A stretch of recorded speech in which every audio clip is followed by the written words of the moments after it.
Vida e Saúde está começando, tudo bem com você? Eu espero de coração que sim e que possa ficar sempre melhor depois do nosso programa. Você sabe, aqui você encontra dicas, conversas com especialistas, receitas e, acima de tudo, confiança no Deus que criou você e que quer o seu melhor. No programa de hoje a gente vai falar um pouquinho sobre alergias alimentares, mas antes eu quero que você reflita comigo numa frase de Philip Yancey que diz o seguinte: nenhum sofrimento, nenhum desalento é definitivo para o Deus que se levanta nas sombras, olhando por aqueles que são seus. Que você possa confiar nesse Deus e ter a certeza de que Ele está com você mesmo nas noites mais escuras e que Ele quer o seu melhor. O programa está só começando, você sabe que aqui você pode interagir com a gente, contar como é que andam as suas mudanças aí, contar como é que saíram as suas receitas, mandar foto pra gente, propor algum assunto que você quer ver sendo tratado aqui no Vida e Saúde. Você pode acessar o nosso blog novotempo.com/vida e saúde. E hoje a receita é super refrescante. A gente vai ensinar um picolé de frutas vermelhas que você pode fazer aí para arrasar com esse calorão de verão que a gente está passando. Muito bem, olha, anota os ingredientes que você vai usar para essa receita. 2 colheres de sopa de chia, é quase um trava-línguas. A gente vai usar também 150 ml de chá de hibiscos, 2 xícaras de frutas vermelhas e também 1 colher de açúcar demerara ou qualquer outro adoçante culinário. A gente está usando aqui frutas congeladas, então você pode também fazer aí com frutas congeladas que vai dar certo, tá bom? Bom, para falar sobre o assunto de hoje, alergias alimentares, temos aqui a doutora Maiele Pereira da Silva. Obrigada pela participação. Obrigada, eu que agradeço. É um prazer tê-la aqui conosco. A doutora Maiele, ela é alergologista, pediatra e também imunologista. Obrigada pela participação, viu? Olha, alergias, parece que a gente tem ouvido cada vez mais pessoas reclamando que são alérgicas ou que surgiram alergias. E eu acho que nada mais importante do que a gente começar a nossa conversa tentando entender um pouquinho o que seria uma alergia alimentar. A gente já nasce com isso? Certo, essa pergunta é bem importante, porque, como você mesmo falou, Teru, hoje em dia existe um super diagnóstico de alergias alimentares, né? Quer dizer, nem todas as reações adversas ao alimento são consideradas alergias. Então, as alergias, as reações adversas ao alimento, quer dizer, qualquer sintoma que uma pessoa pode apresentar decorrente da ingestão de um alimento, ela pode ser dividida em reação tóxica e não tóxica. As reações tóxicas, elas podem ser relacionadas ao próprio alimento. Então, de repente, a pessoa comeu um alimento contaminado com algum tipo de micro-organismo, alguma toxina, ela vai apresentar sintomas, mas isso não é uma alergia alimentar, né? Tá. E existem... Então, o intestino soltou, deu náusea, isso não vai ser, isso não é sintoma de alergia? Não necessariamente. É que hoje em dia as pessoas têm atribuído a maioria de sintomas adversos do alimento como sendo alergia alimentar, mas não necessariamente esses sintomas são decorrentes de uma alergia. A alergia necessariamente ela envolve uma resposta do sistema imunológico. Então não é qualquer reação que é considerada uma alergia. Uma alergia é uma resposta inadequada, né, do sistema imune, do sistema imunitário, a um determinado alimento. Tá. Então, isso, por definição, é alergia. E uma característica extremamente importante é que a alergia alimentar é um fenômeno reprodutível. O que isso quer dizer? Quer dizer que todas as vezes que a pessoa entrar em contato com aquele determinado alimento, ela vai apresentar algum tipo de reação, e geralmente a mesma reação. Então, é muito comum um paciente chega no consultório e diz: doutor, às vezes eu tomo leite e me sinto muito mal, mas às vezes eu tomo leite e não tenho nenhum sintoma. Então a gente já sabe que isso provavelmente não é uma alergia alimentar. Pode ser alguma outra reação adversa que precisa ser investigada, mas não é uma alergia alimentar. Então ela tem que se reproduzir. Ela precisa se reproduzir por definição. Tá. Queria saber o seguinte, qual é a diferença será entre alergia e intolerância? Também uma pergunta muito interessante, porque são diagnósticos que se misturam, né? Mas, como eu falei, as reações adversas, elas se distribuem entre tóxicas, não tóxicas, e dentro das não tóxicas a gente tem as imunomediadas, que são propriamente as alergias que envolvem a participação do sistema imunitário, e tem as não imunomediadas, que seriam as intolerâncias. O grande exemplo que a gente tem é a intolerância à lactose, que se mistura bastante com a alergia à proteína do leite de vaca, que são doenças distintas, com mecanismos distintos, mas que podem ter sintomas muito similares e por isso a confusão. Confusão mesmo. A confusão, mas a intolerância à lactose, ela está relacionada, como o nome já diz, com a lactose, que é um açúcar presente no leite. E já a alergia está relacionada à presença da proteína no leite de vaca. Tá. São doenças diferentes. Será que a gente pode dizer que a alergia, ela tende a não passar, já que a gente vai, toda vez que entrar em contato com aquele alimento, a gente vai apresentar aquele sintoma? E a intolerância, ela tem a tendência a diminuir ou não? Eu não posso dizer isso. Na verdade, não. Assim, na verdade, a intolerância, ela não é um fenômeno reprodutível porque existem pequenas quantidades de lactose que a pessoa consegue tolerar. Tá. Né? E ela pode surgir ao longo da vida. E ela tende, inclusive, a se manter. Né? Já a alergia à proteína do leite de vaca, ela costuma surgir na infância, né, que é quando a criança tem mais contato com esse tipo de alimento, né, tem mais contato com o leite. E ela tende a melhorar com o tempo, a alergia não tende a permanecer com o tempo. Então, até os 2 anos de idade, mais ou menos, a maioria das crianças que tem esse diagnóstico terão desenvolvido tolerância, que isso quer dizer o quê? O sistema imunitário terá aprendido a tolerar essas proteínas e não responder de forma equivocada, digamos assim. Agora, você está usando a alergia ao leite, a proteína do leite de vaca, mas existem inúmeras alergias. Existem. A gente tem visto muita gente falando falando não, e mostrando que é alérgico, por exemplo, a legumes, a verduras, a coisas do nosso dia a dia mesmo, a itens do nosso dia a dia da despensa. Como é que a gente faz para diagnosticar a alergia alimentar? Bom, é um diagnóstico feito pelo profissional, né, alergista, em consultório. Ele começa com a suspeita clínica, ou seja, o paciente conta: eu como tal alimento e eu tenho esses e esses sintomas. E o diagnóstico começa com a suspeita e termina com o que a gente chama de teste de provocação oral, que seria isso, né? A gente vai dar o alimento para a pessoa num ambiente controlado, num ambiente hospitalar, acompanhado por um profissional, com todo o aparato necessário caso a pessoa venha a desenvolver uma reação grave. Então, é um diagnóstico que é feito com um teste de provocação, né? Claro que existem as indicações do teste, né? Acho que não cabe a gente conversar isso mais profundamente. Mas é um diagnóstico clínico, assim, existem exames que auxiliam nesse diagnóstico, mas é um diagnóstico evidentemente clínico. Agora, é o seguinte, tem gente que quer bancar o valente e faz o seguinte: não me sinto muito bem quando eu como determinado alimento, mas eu vou insistir porque meu corpo vai ter que se adaptar. Qual é o risco da gente ingerir um alimento do qual a gente é alérgico? Bom, dependendo do tipo de alergia, existem 3 tipos de alergias alimentares, né? Mediadas por IgE, não mediadas por IgE e misto, né? São tipos de anticorpos que podem... IgE IgE é um tipo de anticorpo, tá. Né? Nesse caso, nas alergias mediadas por esse tipo de anticorpo, existem as reações graves, que são aquelas de início imediato, até 2 horas depois da exposição. Então, nesse tipo de alergia, a pessoa pode desenvolver uma anafilaxia, que é a reação alérgica mais grave. A pessoa pode, inclusive, morrer, né? Então, é um risco muito grande, a depender do tipo de alergia. Então, a primeira recomendação... Se for uma alergia muito severa, realmente corre risco. Corre risco, com certeza. Então, a primeira recomendação que se dá após o diagnóstico é: evite o alimento que você tem alergia. Tá. É a primeira recomendação. Tá. Agora, você falou de 3 tipos de alergia, basicamente, né? 3 mecanismos diferentes, mecanismos. sim.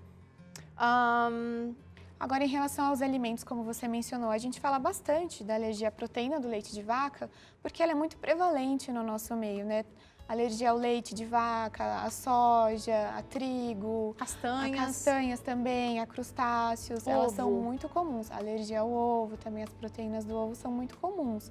Mas, potencialmente, a alergia pode ser desenvolvida a qualquer coisa, a qualquer tipo de alimento. Bom, muito bem. Quero mostrar, vou fazer uma pausa aqui na conversa com a doutora Maiele. A gente vai fazer agora, vamos começar preparando aqui uma calda de frutas vermelhas.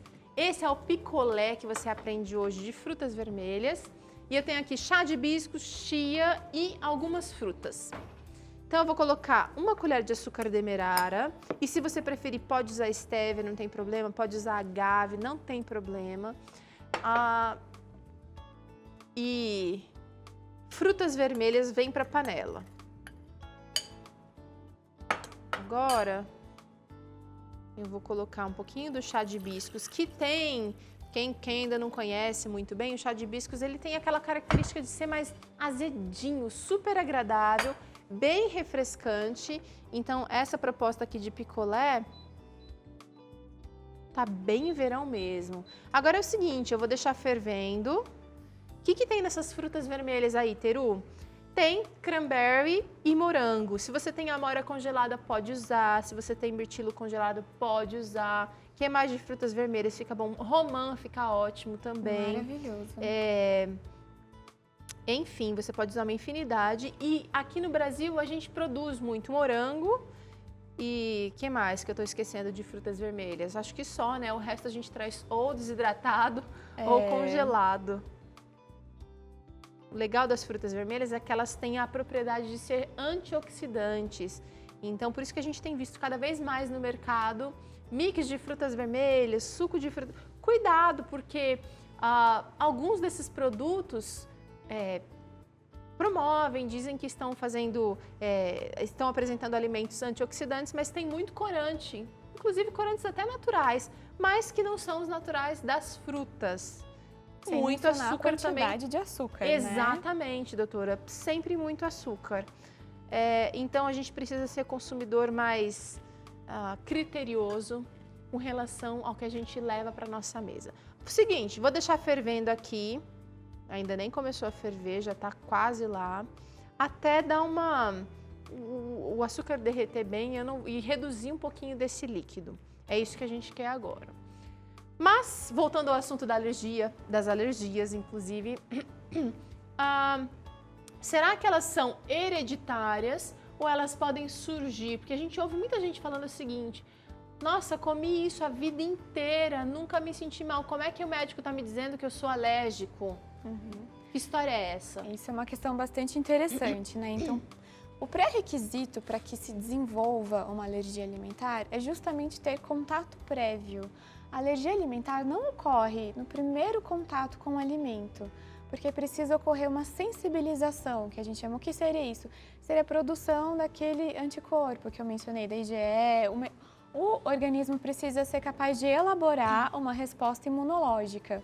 Então, inclusive, quanto mais contato você tem, comer a vida inteira, maior é a chance de você desenvolver uma alergia, porque você está sensibilizando o organismo a elaborar uma resposta imunológica em relação àquilo. Então, acontece bastante, a pessoa nunca teve e, de repente, desenvolve uma alergia. Isso é possível, mas a pessoa precisa ter uma predisposição genética, né? Como a maioria das doenças, a predisposição genética é um fator importante. Bom, tá falando de predisposição genética, você falou que a gente já nasce com algumas tendências, não é? Dá para fazer alguma coisa para evitar a alergia alimentar? Para prevenir? Pois é, existem algumas teorias que tentam explicar o surgimento, assim, não tanto o surgimento, mas o aumento na prevalência das alergias alimentares. Tá. Você até mencionou no programa que hoje em dia é feito muito mais diagnóstico. Antigamente parece que a gente não ouvia falar tanto de alergia alimentar. Então existem algumas teorias que tentam explicar o porquê, por que aumentou tanto a prevalência. E uma delas é a teoria do processamento de alimentos, né? Então, acredita-se que os alimentos hoje em dia estão tão processados, tão industrializados, que alteraram a conformação das proteínas, e o nosso organismo começa a interpretar aquilo como alguma coisa estranha e começa a elaborar uma resposta imunológica quanto a isso. Então, tanto para alergia alimentar quanto como se o alimento não fosse reconhecido como alimento? Exatamente, porque é exatamente nisso que consiste uma alergia. É uma resposta imunológica a algo que deveria ser tolerável. Então, a proteína de um alimento, né, as pessoas que têm alergia respiratória, ácaros, da poeira, coisas assim que deveriam ser toleradas pelo nosso organismo, por alguma razão não são reconhecidas assim. E o organismo elabora toda uma resposta imunológica contra aquilo. Então, essa teoria explica, né, existem outras, Mas, então, de maneira geral, não só falando de alergia, mas falando de qualquer tipo de doença, né? É interessante a gente ter uma alimentação quanto mais saudável, quanto mais natural, menos industrializados, seria interessante. Agora é o seguinte, já que você falou pra gente sobre como é que surge, né? Quais são as possibilidades, será que existe um tratamento para as alergias alimentares ou simplesmente a exclusão daquele item da dieta já é um tratamento? Certo. Em alguns casos, existe um tratamento. Esse Com tratamento... medicamentos? Não, não é um medicamento. A gente tenta induzir tolerância no paciente. Então, pegando como exemplo a alergia ao leite de vaca, né? Porque o leite, até uma certa idade, é um alimento importante para a criança. Então, em certos casos, a gente tenta induzir tolerância, quer dizer, tenta ensinar o organismo a se acostumar com aquele tipo de proteína. Tem alguns protocolos, isso não é feito de qualquer maneira, né? Mas o tratamento consiste em se oferecer pequenas quantidades do alimento em questão para que o organismo tente desenvolver tolerância, né? Então, uma primeira medida seria a exclusão. E depois é feita essa reintrodução. Para alguns pacientes, em determinados casos, sim, isso pode ser feito. Tá. Como é que é a vida de alguém que tem alergia? Vamos pensar nos aspectos além do consultório, né? A qualidade de vida desse paciente. Como é que fica aí da escola, aí das festinhas? É bastante prejudicada, né? Então, o paciente que tem alergia alimentar tende a não evitar alguns encontros sociais, coisas que fariam parte da vida normal da pessoa. Ela tende a evitar esses encontros. Com medo de alguma exposição acidental, comeu alguma coisa contaminada, alguém não sabia, colocou na comida. E é interessante que isso vem de casa, né? A mãe já vai criando, ou a pessoa que cuida já vai criando aqueles cuidados. Olha, você não pode comer qualquer coisa, não dá pra comprar nada na cantina da escola. O que é importante, essas orientações realmente precisam ser dadas, porque a pessoa em determinado momento pode desenvolver uma reação grave, né? Mas é um diagnóstico que impacta bastante a qualidade de vida do paciente. Ele deixa de participar de encontros sociais, deixa de ir a restaurantes, muda o hábito da pessoa. E qual que é o seu conselho, então, para que esse paciente ele preserve a sua saúde, porque isso é necessário, mas que ele também não abra mão desse convívio, que também é necessário para a saúde social, para a saúde emocional do indivíduo? Certo, acho que a resposta-chave está no equilíbrio, né, das coisas. Então, é preciso que haja um cuidado maior. A pessoa que tem uma alergia alimentar precisa ser muito criteriosa na leitura de rótulos, o que realmente contém ali naquele alimento. Às vezes precisa perguntar para a pessoa que cozinhou o alimento, que preparou o alimento, que tipos de ingredientes contém.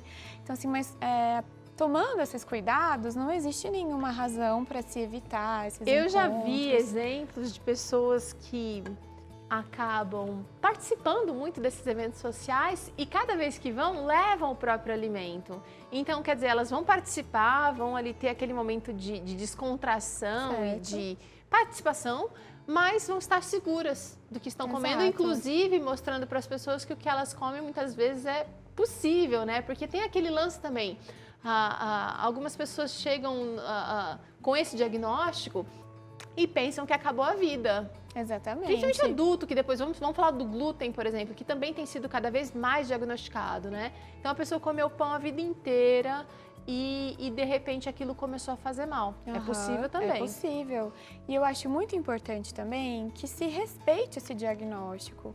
Porque muita gente interpreta isso como, ele comeu a vida toda, agora não quer, deve ser uma frescura. Come só um pouquinho, come só um pedacinho. É aquela história do valente. Né? E é engraçado porque as alergias alimentares, elas independem da quantidade ingerida, exceto por algumas reações com manifestações gastrointestinais. Então, diferente da intolerância. Diferente da intolerância. Então, quantidades muito pequenas podem sim induzir uma reação.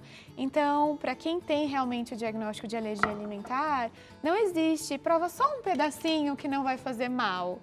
Sim, pode fazer mal. Pode causar danos. Pode. Vamos falar da questão do glúten, por exemplo. Uma pessoa que sabe que tem intolerância, ou que intolerância não, que tem alergia e que continua consumindo a despeito de todos os sintomas que o corpo dá.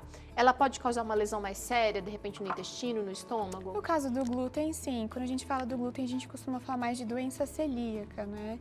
Que sim, podem ter sintomas gastrointestinais importantes. A gente vê muita criança, sou pediatra, né? Então eu falo bastante do meu público. Então crianças com um quadro de desnutrição mesmo e que infelizmente, se não recebem esse diagnóstico a tempo, podem sofrer assim, consequências mais duradouras. Olha, doutora, a gente... Estou mostrando aqui como é que ficou. O Eu quero morango ver tá como super ficou, macio, estou pode curiosa. vir. O cranberry hidratou, a chia também já deu uma boa hidratada, são essas bolinhas que a gente tá vendo aqui. Aham. E o morango, ele tá meio pedaçudo, é assim que a gente quer mesmo, porque depois que ele congela, ele fica os pedaços. Então, olha, a gente vai pegar uma concha relativamente pequena e vamos tentar colocar aqui nas forminhas. Olha lá, o morango mesmo pedaçudo, ele encaixou numa forminha. Não tem problema fazer um pouquinho de bagunça nessa hora, porque é para um bem maior, tá? E eu vou preenchendo, então, as forminhas de picolé. E olha, tem muita forminha de picolé disponível hoje. Essa daqui é um modelinho, mas você pode procurar várias opções. Vou preencher bem. Se quiser um pouco mais denso, você pode colocar mais chia. O cranberry dá uma doçura especial também para a receita. A gente está colocando com cuidado aqui para não espirrar. Morango. Olha lá, esse aqui já deu. Mais morango aqui, mais morango ali, aqui. E agora, eu acho que eu até preenchi demais as minhas. Porque agora é o seguinte, eu preciso colocar... Vou pôr mais cranberry nesse. Isso. Olha só o que a gente fez, a gente pegou o palitinho de comer comida chinesa, comida japonesa. Na falta, você pode improvisar. Se tem palito de picolé em casa, usa. Se não, usa os... Use a criatividade. Borrachas, olha, a gente coloca aqui, entre as frutinhas, e isso vai para o congelador por mais ou menos umas 4 horas, 5 horas. Tem que ficar firme, é super importante ficar firme. Espetando no morango, olha, ele para firmezinho, direitinho. Ou dá para usar aquele truque, aquele bom truque do papel alumínio, que a gente forra a forminha com papel alumínio e espeta o palito no papel alumínio, ele vai ficar paradinho, tá bom? O nosso tá aqui. Aí, parou quieto. Eu vou levar pro congelador isso aqui até ficar durinho, firminho.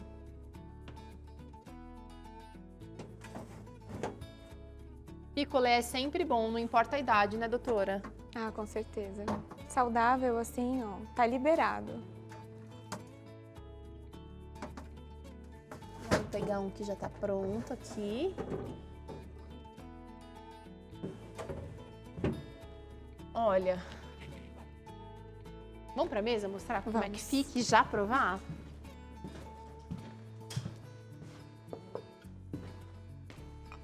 Tá aqui. Obrigada. Quero que você veja a cor. O vermelho atrai na cozinha. Tem muita gente que tem alergia a frutas vermelhas também. Sim, alérgicos não tá permitido para vocês. Mas dá pra fazer contra a fruta, dá pra usar com manga, dá pra usar com abacaxi, fica muito bom, abacaxi e chia. Dá pra inventar moda aí na cozinha. Agora é o seguinte, a chia vai dar esse aspecto mais cremoso pro picolé. Olha aí, tá vendo? E o pretinho é o cranberry. Então, tá dando água na boca. Vamos provar? Vamos.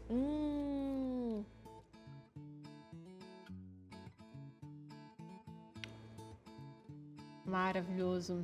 Muito E bom. nutritivo. Porque a chia, ela é rica em ômega 3, ela é anti-inflamatória, ela dá uma crocância pro nosso picolé. Muito bom. Gostou? A criançada vai gostar. Vai, certeza. E não desanima não, se você não tem forminha de picolé em casa, você pode fazer geladinho, ou gelinho, ou sacolé, não sei como é que você sabe, aquele que é feito no saquinho. vai arrasar do mesmo jeito. O importante é fazer e ser saudável aí. E olha, o hibisco que tem aquele aspecto azedinho, deu só um toque aqui na receita. Bem leve, muito bem bom. levinho. Ó, preciso oferecer para você a revista Fique Leve também, que é mais um presente da TV Novo Tempo para você. Um presente feito com muito carinho, material preparado, é um estudo bíblico preparado com relação aos aspectos de saúde, que é tudo que a gente fala aqui no Vida e Saúde, mas mostrando os princípios bíblicos por trás dessa nossa conversa de saúde. Como é que você recebe? Clica lá, entra lá no nosso blog, novotempo.com/vida e saúde, clica no ícone e lá você vai preencher com seus dados e vai chegar aí na sua casa, sem esforço nenhum, sem custo nenhum e material de boa qualidade. Doutora, alergias, então a gente procura evitar o alimento, tenta fazer um acompanhamento. Quem é que está habilitado a ajudar? Que profissional que pode ajudar o paciente alérgico? O profissional alergista, Com relação à alergia alimentar, só para corrigir. Certo. Em relação à alergia alimentar, pode ser acompanhado tanto pelo gastro, quanto o alergista também acompanha, né? Lembrar que existem outras alergias além das alimentares. É um assunto muito amplo, né? A gente poderia ficar aqui falando por várias e várias horas. Exames. Esses exames que estão sendo feitos aqui no Brasil, fora do Brasil, eles realmente são eficazes? Existem alguns exames que são indicados, são exames que detectam a presença de anticorpos contra o alimento, mas existem alguns exames que são feitos hoje em dia, mas que não são reconhecidos cientificamente. Então, atenção a esse detalhe, né? Procurar sempre um profissional da sua confiança, um profissional que tenha formação adequada, né, para fazer esse tipo de diagnóstico. Para também não viver na neura, né, doutora? Claro, a vida é para ser vivida, né? Com saúde, com tranquilidade, né? Hoje em dia a gente vê que as alergias alimentares caíram numa moda, assim, então todo mundo tem alergia alimentar. E não é bem assim, né? Dá para buscar a informação de fonte segura. Exatamente. Quero agradecer a sua participação mais uma vez no Vida e Saúde. O prazer foi todo meu. E quero agradecer você por acompanhar a gente também. Que Deus te abençoe e até amanhã com mais programas de saúde para você. Tchau!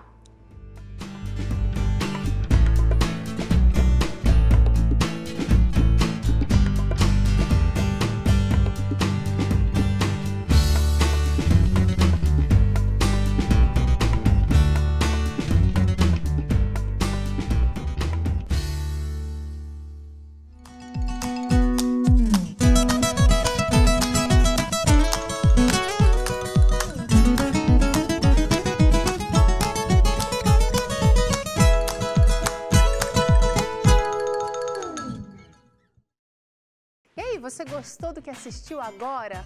Tem muito mais conteúdo exclusivo esperando por você. Clica aqui e assine o nosso canal. Vai ser ótimo para você.